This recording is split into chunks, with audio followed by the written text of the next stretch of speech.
Thank you so much, guys, for joining us on Thinking Out Loud podcast. Samyak and I are super stoked to have you here, and we are looking for an insanely insightful discussion from the tank to outside the tank and what has happened. So, thank you so much, Team VS Money, to join us here.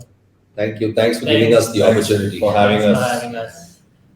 Thank you, guys. So, at the very onset, right, one thing that Samyak and I found in all of your background is that all of you were A, from the agency side of things, and B, for most founders, what we feel is that they are from really established colleges, right? Like your IITs, your BITS, and etc., right?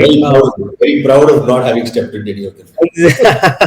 So just wanted to understand a brief journey about the three of you, how you came together, and just a little background about the three of you would be super helpful for the guests.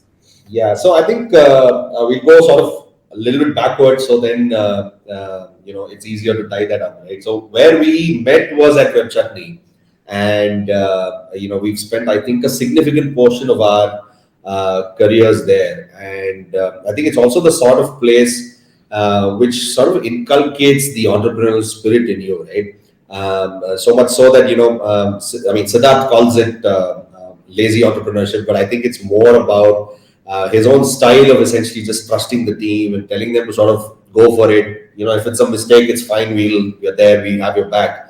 But so much so that each department, each unit, we used to look at it like our own little P&L, right? And we used to know what are we spending, what is the output like, how much time is it taking, are we really profitable on certain brands, are we not really profitable on certain brands. So we actually looked at all of it from all of these angles, right? Like, for example, I used to handle all of the South businesses, and so it was my job was to bring in new business, my job was to retain customers, retain our clients. And three of us collectively have worked on a number of very, very big brands, right? Like, Rahul and I together have worked on Swiggy, Quicker. We've done some work, I think, on Pepsi at some point. Yashas and I have worked together on a number of brands, Britannia, Tanishq. So I think the whole sort of blend where we've not just looked at it as, a piece of work that needs to get delivered, but, look at it beyond saying, what are we contributing to the larger organization as such, right? Because of us, we knew when we started in late 2015, early 2016, it was a 3-member team. And our unit itself became something like 35 or 36. And I'm talking, we were a unit within an agency, right? And of course, Web Chutney is part of a global network. So we knew not just what we were reporting to India, but we also knew what we were reporting to Japan. And we could have just very well said, what, my job's done, and sort of move on with it. But I guess it's the trust and the way they've sort of built the organization, both Gautam and Siddharth, that it's sort of in us also to look at it that way. And it's also extended to the way we've dealt with our clients, right? We don't necessarily sort of look at a brief and say, here's our response to the brief. But we would actually talk to the marketing team, we talk to the sales team, we talk to some product guys, we probably, sit at the factory sometimes to get a well-rounded sense of what's going on. Because we feel like, it's not just about getting an idea from somewhere, but unless you understand all of these, pieces, it's not going to be very easy for you to also come up with something that's convincing, right? Let alone something that's creative. So I think that's how we've approached any problem, approached any piece of work that collectively we've all addressed. So I guess a bulk of this sort of spirit to say, let's do something of our own has actually come from here. I don't think it's otherwise we may have sort of had this, and like you rightly pointed out, it's not like we've also been to some of these big name institutions where naturally the folks coming out tend to do stuff like this, right? So I guess it's the workplace that's sort of given us a lot of this, and in many ways I think proper sort of alma mater types, right, really sort of understood the works, and what better way to sort of understand entrepreneurship than actually do it, right?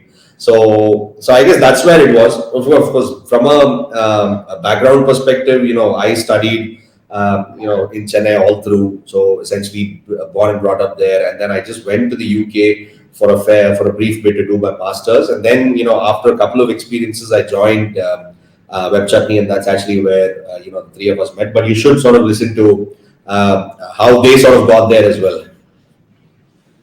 So I've been born and brought up in Bangalore. Done my schooling here. Was a hostel kid. The best years of my life for sure. Did my college in Bangalore, and then again I also went to London to do my MBA. Finished my MBA over there, and like not many of them, I wanted to come back because I didn't quite like staying abroad. Came back to India. Rahul can't live without his family. He's a family boy. So came back, joined a small accelerator kind of a company in Bangalore called JGI Ventures. JGI Ventures is basically the parent group of Jain Group of institutions that runs a lot of schools and colleges in Bangalore. So they had this accelerator kind of a program where they asked alumni and students from the university to pitch business ideas, and then they used to grow them with whatever necessary help was required. So I worked there for a few years and then moved into Web Chutney, where I used to work. Like he said, we worked on brands like Swiggy, Quicker, Pepsi, and a few more. And yeah, post that, Yash and me quit Web Chutney, and then we moved on to build a few other brands of on the D2C space.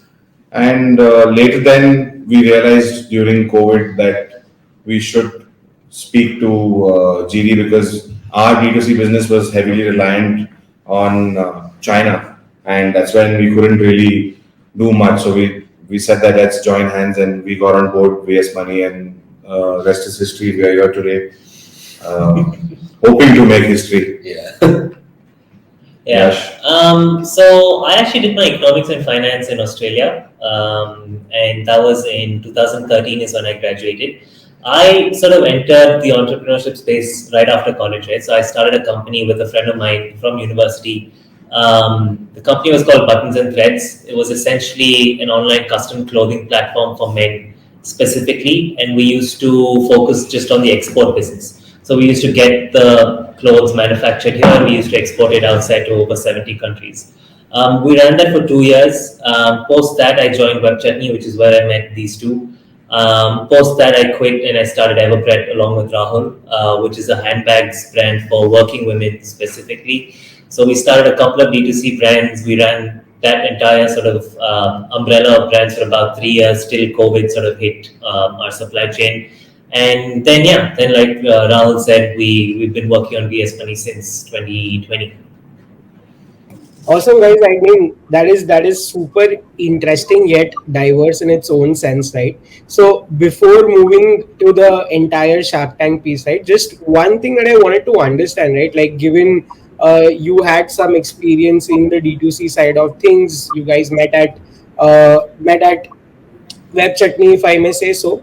But from there, how did the transition happen to a core F&B D2C ecosystem, that too focusing on a very narrowed niche, right, in terms of coffee, that too from the south, right? We know coffee in India is very much originating from the south, but again, that is a very narrowed down, to the tea niche, if I may say so. So how did that transition happen from? I think one of the most important parts that I missed out about the Web Chutney experience itself is how much we used to eat, right? And I think don't go there, but food plays a very big part in all our lives, and we love cooking. We love being in the kitchen and stuff like that. So even at Web Chutney, like he was saying, we used to bond a lot over food. We were those kind of guys who used to go out and explore whatever is the newest offering in the city, and that didn't stop after we quit as well. So GD was there till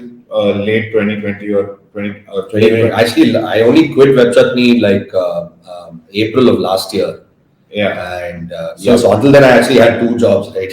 So we never really lost touch. We used to still meet to bond over food, and over these meetings we started talking about the fact that we don't really have a Haldiram's what do you say equivalent in the south. When you talk about namkeen, you talk about bhujia, and you automatically go to Haldiram's. But we don't have that particular equivalent in the south. We've all studied abroad. We've all noticed the fact that you get your Haldiram's ka ready to eat. You get everything over there that is North Indian based. The South Indian palate is something that you don't really get there. And that's when we started realizing that, okay, we really need to think of something that can cater to the South Indian diaspora across the country and abroad as well. For people who don't really stay here anymore and miss what they want to eat, but they can't get it. So that's how the idea of Waste Money came. Yeah, I mean, it was just that shared passion for food that started it all. But when this idea sort of got a little bit more, solid, we sort of realized that the coffee as a product, right, which is essentially when you say South Indian, you pretty much think idli, dosa, and coffee, right? So it's an easier product to sell slash introduce the culture, because bottom line of what he's actually saying is that the South Indian culture is not as big or as popular as the rest of it, right? Which is why if you have someone in the South, we know what a bhujia is, but someone today in another part of the country still probably doesn't know what a muruk is, right? So in this process, we're actually in the job of selling the culture. It's going to be very difficult for me to go to someone and tell them that, hey, this is what a muruk is, and therefore you can buy it from us. So we had to take the slightly easier route out, which is to say that we're a brand that represents authentic South Indian. Why do you try a filter coffee? Because it almost makes it easy for someone to associate filter coffee with South Indian, and therefore South Indian with this brand, and the journey and the association becomes bigger, right? Because bottom line, we are trying to build a destination for this. And if that's the goal, then we needed a product that would be easy to get into. Like, for example, it would be easy to even get into your home, even if you don't drink filter coffee on a daily basis. At least the association gets formed that, filter coffee, matlab, whatever, Waste Money will have it. South Indian stuff, maybe these guys will know well. So slowly that association will develop, right? So that's what we actually wanted to do. To continue with the conversation, is it because of this that you have like a bigger market in Mumbai than in like in Bangalore or any city in South India? Is this the reason why you maybe are focusing more on other regions than South India, or what's the reason behind being West being a bigger market? Yeah, essentially it's a problem of access also, right? Largely. Mm-hmm. For the South Indians who are located in the South, they do have a lot of alternatives. They have a local restaurant that serves you filter coffee. In Chennai, for example, you have Grand Sweets. Right. You have a bunch of options that already exist, right? And these regional players have tended to focus just in their regions. But what about the South Indian that's migrated away from South of India? The people who are living in Bombay, Delhi, Ahmedabad, Pune, even Hyderabad to an extent, and the larger market, which is sort of outside of India, right?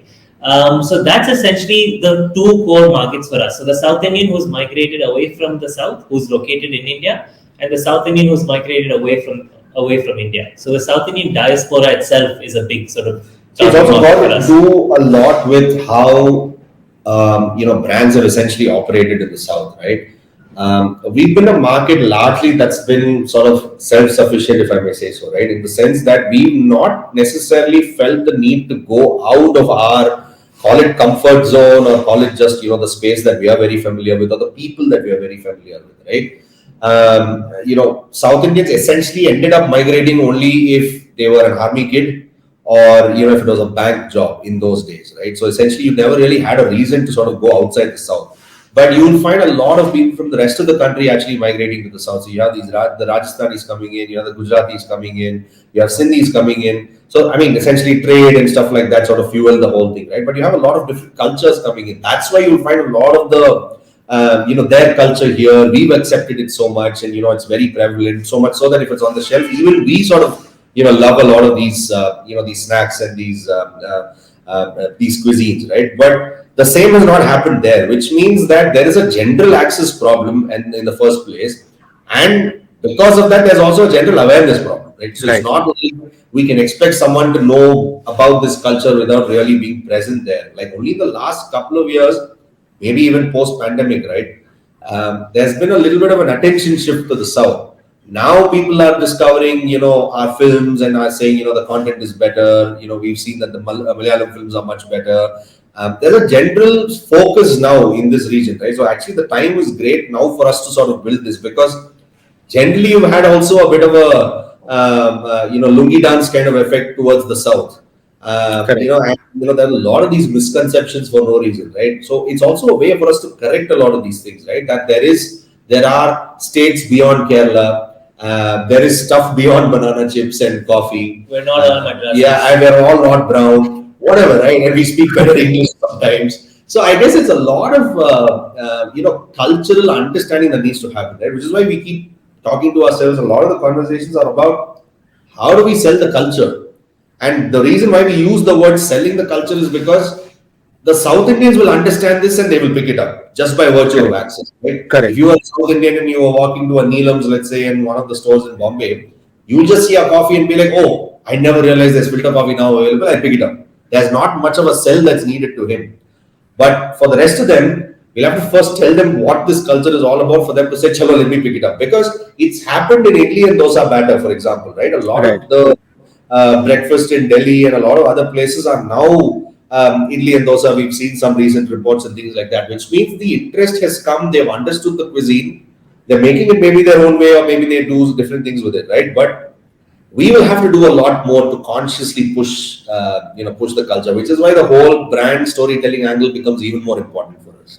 Yeah, I think I totally agree to the fact, because also, I mean, to my understanding, and because I have a family there, culture is a little peculiar than a normal culture. Like how you explained a bhujia, right?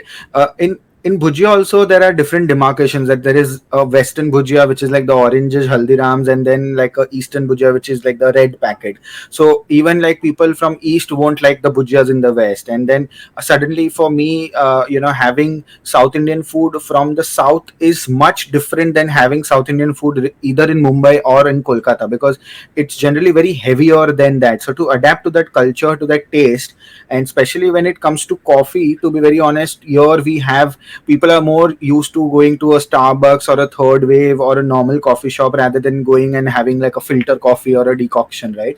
So I agree that it's like totally a culture that you need to build, the taste that you need to build, and once people adapt, like it's just like you develop the taste, I think then people generally start. It's a sticky market, right? Once you stick to it, then you kind of continue having it. So I think I agree to your point as to what you're saying.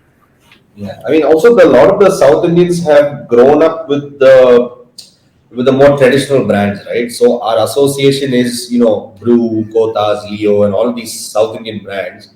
But the problem is that these brands are also sparsely distributed. It's very, very strong in the south. Don't get me wrong, but I'm saying when you go outside and when you now yearn for that sort of flavor or whatever, and you're not able to get it, that's a great opportunity for us because we want to be well distributed. We want to sort of connect with that audience. And if you just do a cut back to the guy who's not a coffee drinker, who's not a traditional South Indian, maybe a daily tea drinker, for example, right? Mhm. They, it's almost Nescafe is the only form of coffee, right? Correct. And Correct. and I think the population also kind of understands that that's not filter coffee. This is not that. This is good coffee, maybe, right? So it's easier for us to actually sell to a non-South Indian audience currently. Uh, Absolutely. but so that's actually why maybe even our sort of numbers may be a little bit more non-South at the moment. But to be very honest, I think what Bangalore is number 2, right? Even then. Yeah. So technically, yeah, I mean it's actually like Bombay, Bangalore, then Delhi, NCR, Pune. It's sort of like that. Got it. Got it. Got it. All right. So just shifting gears now and moving to the entire Shark Tank episode airing experience, and then obviously now you guys have blown up in the sense of orders, because since last 1 month, obviously you guys haven't taken an off. So how has that entire experience been? Maybe if you want to share a bit on maybe applying to it and then being aired, and then how the current situation is in terms of order flows and experiences with having people on board and stuff. The experience was great. I mean, it was a pedestal offered to us, and we can't complain much about it. The prep towards it was quite long, lengthy. The experience in the tank was, I don't know what to call it, but I shat bricks there for sure. Yeah, during the preps, during the final rehearsal and all of that, I went blank. But on the day of the pitch, all of us, So we had a lot of fun. all of us had a lot of fun. Nobody fumbled. Kuch, matlab, everything was great. We were there in the tank for 90 minutes. Okay, you just saw 13 to 14 minutes on Correct. but we were there for 90 minutes. We had a great conversation with all the sharks. yes, the cuts, the edits, whatever was shown as they would want to entertain the crowd watching the Correct. show. But we did have enough time and bandwidth to give them a proper understanding of where we're coming from. The Mhm. burn that they spoke about was the biggest talking point in the show. Uh, it was a very conscious decision that we have taken right from the day we started spending even a penny towards burning this money.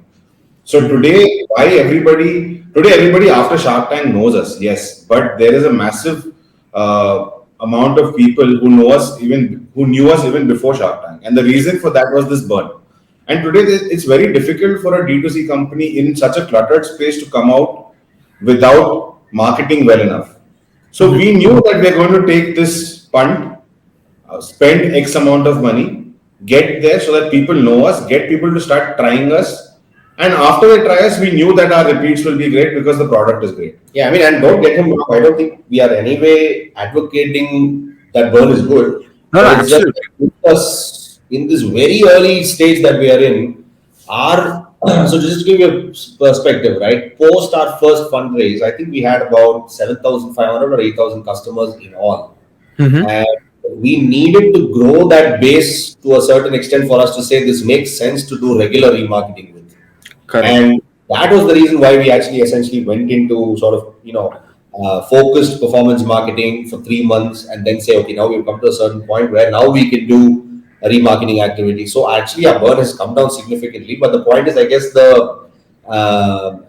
point that he was trying to make is essentially the Shark Tank episode maybe sort of focused a little bit on that. But we'll talk to you a little bit more about I think how we prepped for it, right? For us, it was Mhm. actually a 15-minute sort of ad, right? In many ways. So we were very very clear that deal or no deal, we need to present ourselves right. We need to sort of wear the right clothes. We need to say the right things because what's important here is that the four or five sharks will sort of understand a lot of it without too much context, right? Because they've been in multiple business pitches and Right. things like that.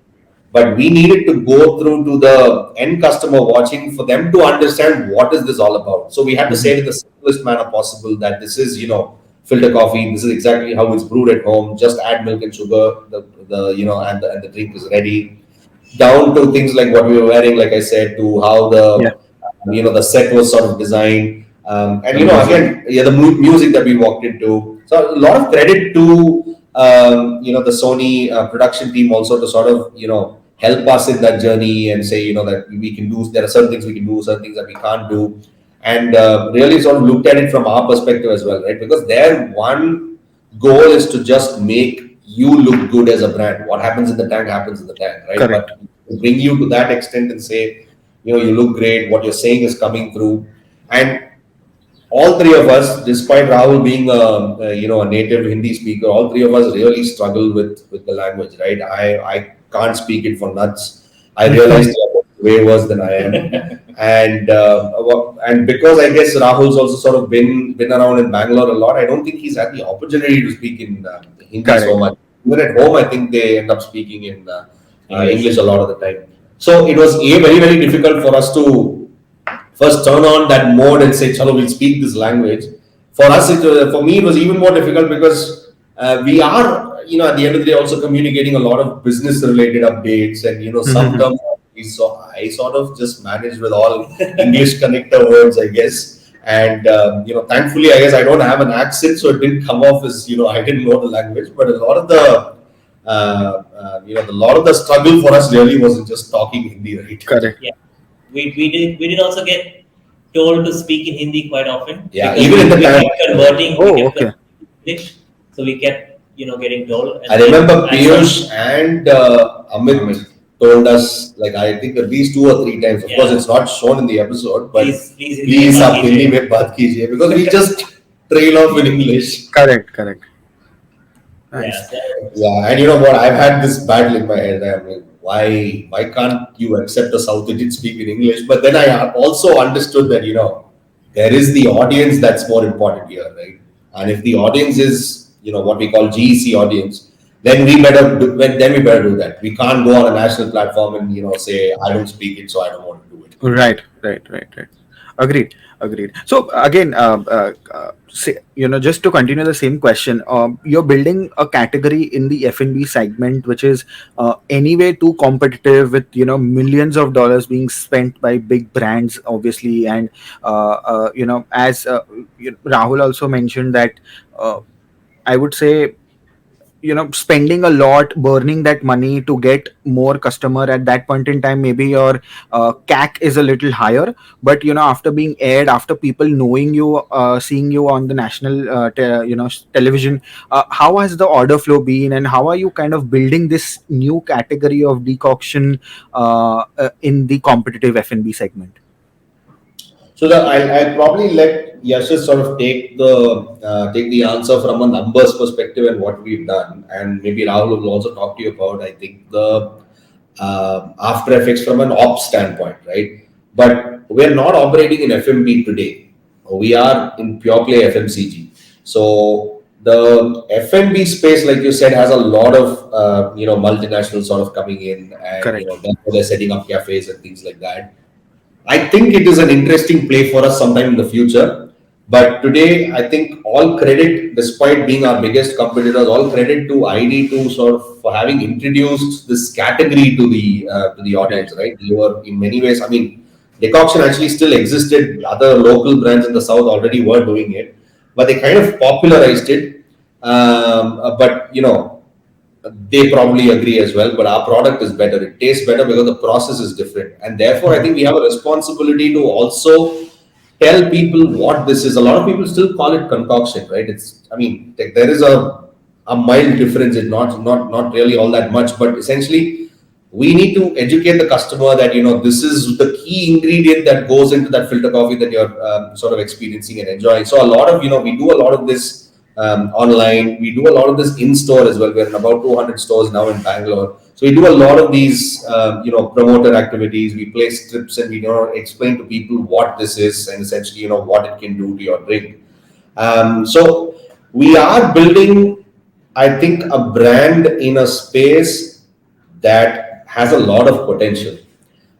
It's not as crowded as it seems to be. The reason why it seems crowded is because there are a ton of brands, but the ton of brands are also established and focused in certain particular categories, right? Like in this sort of 8,000 crore market of coffee, 1,600 on the top each is Nescafe and Brew, and almost 70% of that Nescafe and Nescafe and Brew, and 70% of their business itself is the instant powders. And in this country, even today, about 80% of the coffee that's consumed is filter coffee. By that, it means basically coffee that has the chicory in it and therefore provides that sort of filter coffee like taste, right? Now, that's on the top. And at the very bottom, you have a bunch of players who are like roughly anywhere between 50 crores and 250 crores. And a lot of them are actually export dependent and they are in the roast and ground segment. So it's more beans or it's, beans that are ground to sort of powder that you should further brew, which Right. means the entire mid segment is kind of open to us because there is no distant second player as well here. And two parts. The innovation per se in traditional filter coffee is pretty non-existent, right? ID is the only Right. one who has this new format called decoction.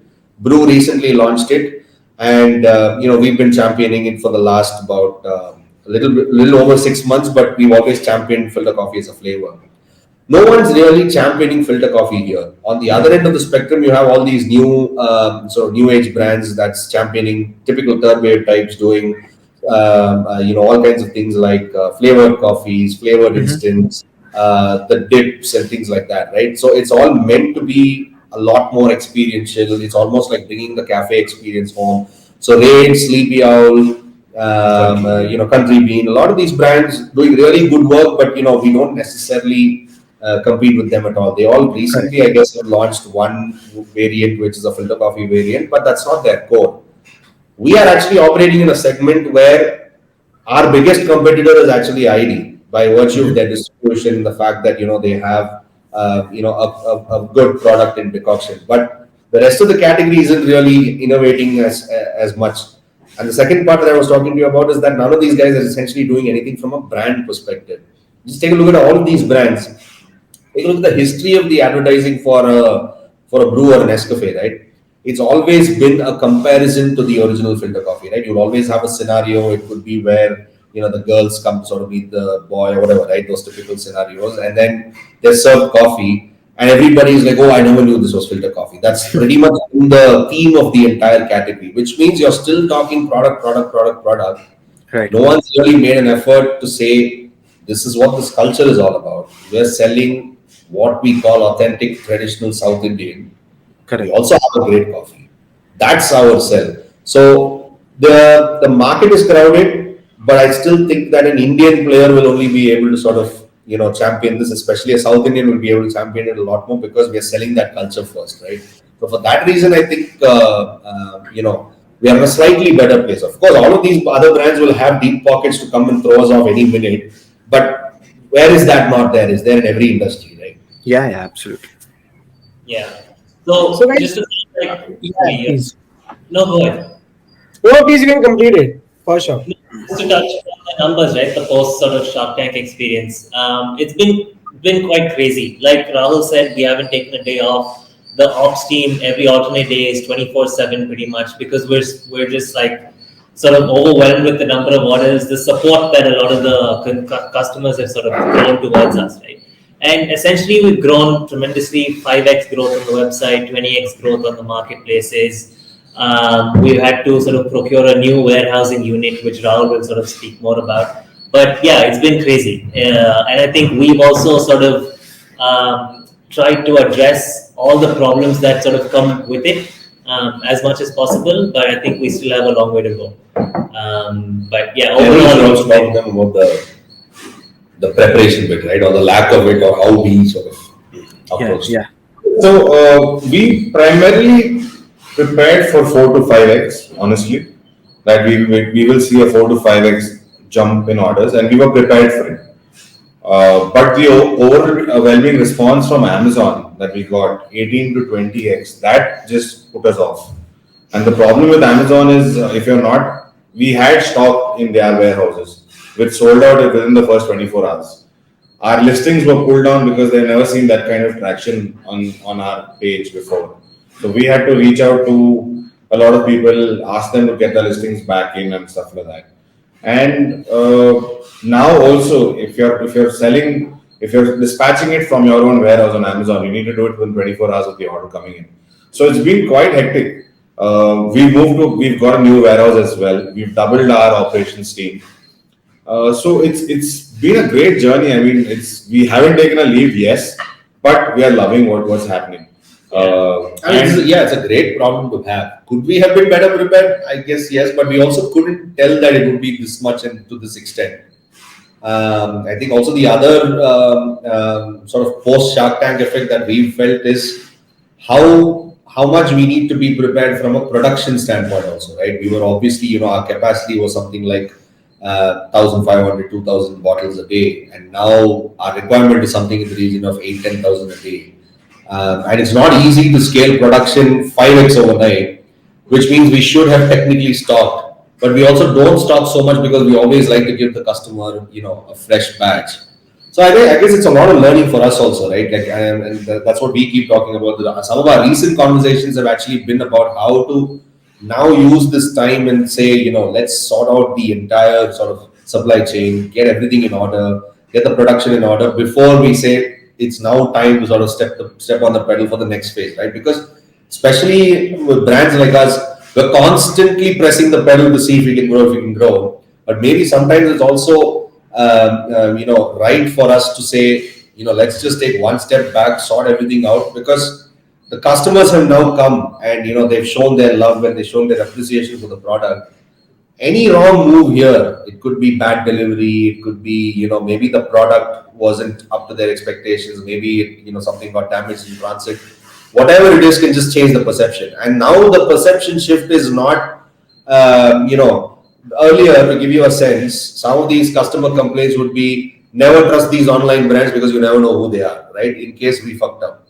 Today, just because you've gone on Shark Tank, do you think you have the whatever, you think you can do this, right? Which we are not saying we're doing this, whatever, right? But the point is, that's the responsibility, right? Now you have people who've seen you, they've seen you on a national forum, they've seen you on television, and they expect you to sort of deliver a certain way.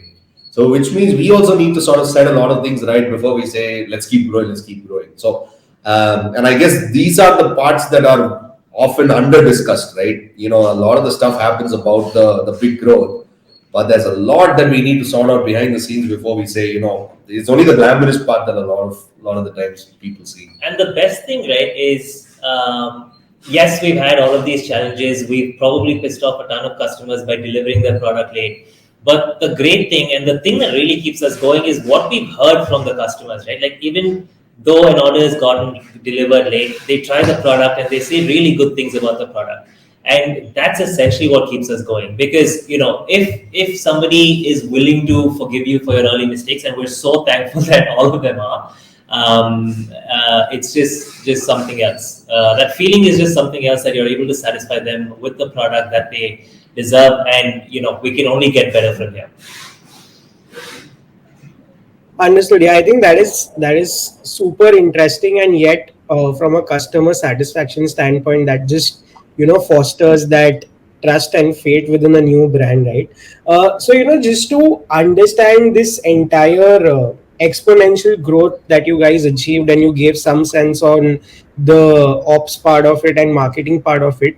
What we really wanted to understand is how do you guys, or how are you guys planning on going about hiring to meet those demand figures that you have, right? Because again, if production has to be scaled some x, and if delivery and all has to be scaled some x, you need more hands on the table to distribute those efforts. So how are you guys going about hiring, and how hiring talent or getting good talent for you guys was very different pre and post Shark Tank, now that the brand has a higher recognition from a national standpoint, if I could say so. It was very easy pre Shark Tank because we weren't hiring. So we were I mean we it's the three of us, and Rahul essentially looks after all ops, talking to the vendors. Even like I'm giving you an example as small as the stickers for the packs aren't ready would be something that he sort of calls the printer and gets it done, right? So a job as small as that to a job as big as sending shipments out to Amazon. And Yashas essentially handles all the advertising, whether it's our own website, overseeing what we do on Amazon. And I have an overview of everything plus business and sales and finance and stuff like that, right? And of course, the brand part of it. So we've essentially been a team that's done a lot of the stuff ourselves. It's only like about a month and a half back that we, hired our customer support executive, right? And then just prior to that we had someone who's sort of helping us with marketing efforts and generally coordinating a lot of the stuff. So it's been a lot of generalists kind of hires that we've made, and we've had I think two people in the ops team. That's pretty much it. And these guys were essentially packing our orders. This was before Shark This Tank. is before Shark Tank, and I'd say till about November, pretty much this was the scene. Around October, November, December is when we slowly started the retail sales initiative in Bangalore, and we wanted to do this as an experiment here only because we're based out of Bangalore. But ideally, I would like to do it in Bombay, right, where the traction is much better. But it's also a very difficult market to re-enter. And here, by virtue of us being here, if we made a mistake, we can still quickly correct it, and we can sort of keep that relationship going here. Whereas there, we would have to sort of build a relationship with the distributor, and then if something falters, it goes for a toss. The brand will never have an entry there, right? So we said, let's just make some mistakes, learn what model works, which products work, and that's sort of gotten us to about 200 plus stores. So we have someone who's sort of helping us from a consultancy level just to sort of enter offline, because we've not had much experience in that space. My experience has been very limited, and we've hired our ASM in Bangalore, and we have two sales guys under him. So essentially, this whole 200 stores journey has happened in the site, right? So that's pretty much been the entire team. We've otherwise handled pretty much everything ourselves, right? Like whether it's warehousing or whether it's logistics. Of course, we have third-party partnerships with delivery and Smarter and all of these guys. And from even a marketing standpoint, if we have to shoot something, we just figure it out ourselves. If we have to change the banner on the website, we do it ourselves. So we've never really hired anyone per se. Now in this sort of phase of the journey that we are in, we want to actually double down on quick commerce and the marketplace sort of business, right? Because we have a significant presence on our website. We're now growing the presence on marketplaces, and then also continue to do retail in parallel. So our hires now, we will now start getting people, right? I still make our vendor payments, and I still transfer salaries and things like that. And today I was just thinking, it's a high time maybe we get someone in, to just do our basic finance and, maybe do some tally entries and things like that, so that our audit also doesn't get delayed so much, right? Now our auditors are actually supporting us with some of these support functions. So I guess right now we're in that stage where we need some support functions, the function hires. We've added folks to the ops team. But the kind of people we are actually looking for are more, guys who can drive the e-commerce business, right? Not the own website part of it, but of course the marketplace part of it, because that ball game is very, very, I'd say slightly different from what we've done.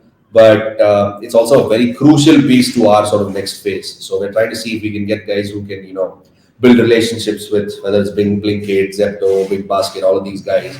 But it needs to be supported by a very, very strong ops team, because when a PO comes in, you have to sort of service it right away. It needs to get inverted. The process is different. It's not like how Amazon works. So some of our sort of hiring decisions are now being made in sort of this segment. But to your question, was it easier or more difficult before than after? We do have a ton of people writing to us for jobs and stuff like that. So touchwood, it's not difficult to hire, but hiring the right person at the right time is what we really believed in. So we didn't really get people on board for the heck of it. But when we get pushed to a corner that okay, this is not something that we can handle, like he's saying, for the finance and all of that, I am also looking at hiring somebody right now, somebody who can mirror what I've been doing in the ops department, because it's too much to look after right now. Right. So Right. we could have done this a few months back, but we think now is the right time. So why not? Agreed. So I think I can relate to what you guys are saying, because when I joined the startup that I'm currently working for, we were, I was like, I think the 7th or 8th member, and now we are a team like of 50 plus members. Samarth was like the 12th or 13th employee, and at that point in time, since my manager used to manage the legal, compliance, strategy, operations, finance, all the non-tech functions was handled by him, and the tech was something we had a CTO for that. So I was a part of the entire journey of how we streamlined the operations, then hired a head, handed over to him, streamlined HR, handed over, streamlined accounts, handed over, streamlined legal, handed over. Now he overlooks it, but we have a lead for each department now. So Right. I think that sort of hiring of getting maybe a Exactly what senior we do. person, and then handing him over the entire thing, because he might know it better than maybe you, me, or Rahul, or anyone, because we are not specific to, we are good with our roles, maybe we are not good with something which we are not good at. So I think I can totally relate to what you're saying. And yes, now hiring might be very easy for you guys, because now people know you, you've become Not a, really. I mean, like he's saying, we have a lot of people writing in, yeah, but I don't think we will also be able to afford a lot of the hires, right? By that I mean, yes, it's correct. easy to throw a lot of the the salaries based on Hmm. the expectations and what the market is created. Yes, yes, But somewhere I get the feeling that the market is generally inflated, the entire ecosystem, right? So much so that today it's difficult to get a good hire sub 10 12 lakhs. 10 12 lakhs correct. almost is the new 4 or 5 that we were sort of Absolutely, a couple of absolutely. years back, right? So I mean, it's at this point that we actually sit down and think, we need to spend a lakh a month on something like this, or can we still go on a little further and see if we can manage it ourselves? Right, So I right. guess we've come to that point where we're saying, okay, let's do one to begin with, and then Yeah. let's do. So I think it's also a function of that. I mean, how long will we? And we've always been saying that we also need to sort of grow sustainably and things like that, right? So I don't think, yes, we will compensate great talent, but I don't know if we will necessarily want to go down the path of saying, let's just throw the money at them and then, Yeah, you know, agreed, Agree. No, no, absolutely. Also, just wanted to know, moving towards the end, how does, or have you tried experimenting the dark store concept at any point in time? Because a lot of D2C users or companies are now exploring this dark stores kind of model as well.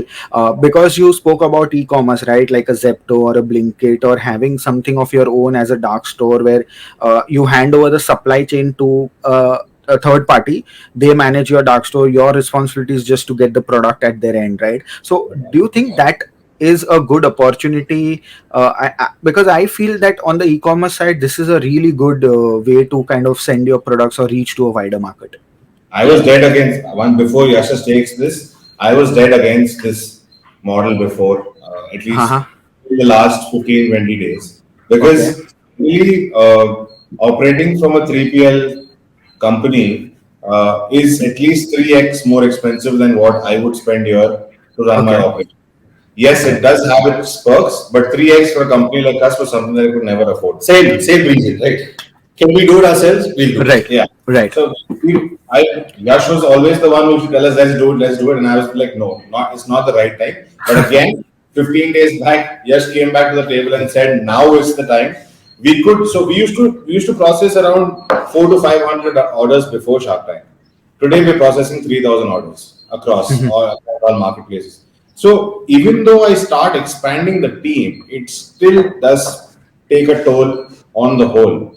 So Yash will, I mean, he got the Yeah. proposition on board, and So it's a bunch of things, right? Like when we started in 2020, it Mm-hmm. was during the pandemic, so we were primarily online. Our only distribution channel that made sense at that point was the website, and we had the team, we had the ops team sort of set up to do everything here in our current sort of office plus warehouse is what I'd say, right? So, and we're located in Bangalore, and our target audience is all of India. So there are a bunch of things that the ecosystem has sort of like created as almost a prerequisite, right, for the Correct. customer. Like having shopped on Amazon, having you're shopped sharing on the system. Go ahead. having shopped on Amazon, Flipkart, Blinkits of the world, etc., the time to deliver is something that's really, really crucial. And yeah, so essentially we were operating, with the volume of orders that we had here, but we did sort of have a delay in shipping out to Delhi, for example. Mm-hmm. Now we're in a stage where we are a product in a larger basket of goods. And someone who's shopping for grocery is not going to wait for 5 or 6 days or even 3 days for that matter, right? While we can do 1 day delivery in Bangalore, we can't do that in Bombay or Delhi, Correct. given the current sort of setup we have. So our aim is to right now move away from our website, so much so that we're available in all the places, all the platforms where the consumer is already shopping at. That being Amazon, that being Flipkart, that being JioMart, that being Blinkit, Instamart, Zepto, everywhere else, right? Plus the retail stores. So along with that, while the website sort of orders were being dispatched from here, we've now sort of onboarded a third-party logistics company that will be Mm-hmm. able to service all the other areas as well. Right. So I think that's a move that we've taken sort of like recently. Much like Rahul said, it was a very sort of cost decisive move that we had to make. But in the end, I think the trade-off is whether you want to provide a great customer experience or a mediocre customer experience. Right. Understood. The No, fair enough. other aspect of that is that, we are not just competing with other coffee brands, right?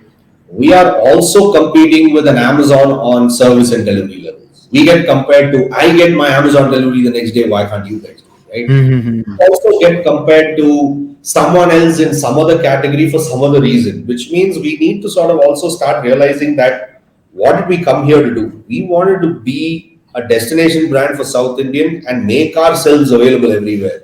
So maybe that's this is now the right time to start doing that, because then the customer is able to get it at his convenience at their own preferred speed. And we have the website to do our own sort of bit of branding and whatever else that we want to do, right? So I guess that's a major part for also sort of doing a lot of the things that we're doing today. It's part our own sort of efforts to say let's now start focusing on the front end, bringing in the business, building the brand, so that now we know what works. So let's start sharing the load with other third parties available in the ecosystem.